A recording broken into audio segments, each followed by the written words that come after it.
Hello বন্ধুরা, কেমন আছো? আশা করছি সবাই ভালো আছে। তো আমিও খুব ভালো আছি। তো দেখো, আমরা চলে গিয়েছিলাম বাসন্তী পুজোর ঠাকুর দেখতে।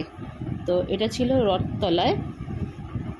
আর আমি আগে কখনো বাসন্তী ঠাকুর দূরে কোথাও যাইনি দেখতে, তো এইবারই ফার্স্ট টাইম।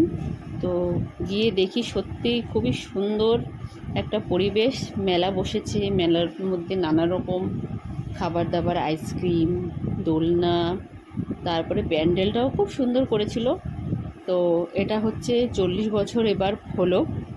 আর ভেতরে ঠাকুরটা না দেখলে তোমরা বিশ্বাস করতে পারবে না, মায়ের মুখটা যে এত সুন্দর কি বলবো তোমাদের। তোমরা নতুন যারা আমার ভিডিও দেখছো অবশ্যই কিন্তু আমার চ্যানেলটাকে একটু ফলো করে দেবেন। আর যারা ইউটিউব দিয়ে দেখছো তারা অবশ্যই আমার চ্যানেলটাকে একটু সাবস্ক্রাইব করে দেবে। ছোট ছোট ভলেন্টিয়াররা ছিল, তারা গার্ড দিচ্ছিল, বাট ফাঁকাই ছিল, সেরকম ভিড় ছিল না।